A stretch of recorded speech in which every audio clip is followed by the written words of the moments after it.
অপেক্ষায় আছি গল্পের শেষটা দেখব বলে। গল্পটা অনেক বড়, পড়ে শেষ করা যাচ্ছে না যেন।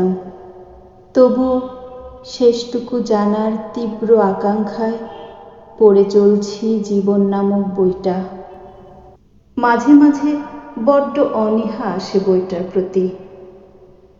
গল্পের শেষাংশ জানার প্রতীক্ষায় অনিচ্ছা সত্ত্বেও চোখ বুলিয়ে যায় বইটিতে। গল্পের সমাপ্তি আর কখনোই হয় না। শেষাংশ থেকে আবার নতুন গল্পের সূচনা হয়।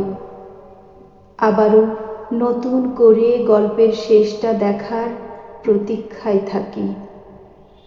যদিও শেষাংশ আর কখনোই দেখা হবে না। শেষ মানেই যে জীবন বইয়ের পরিসমাপ্তি।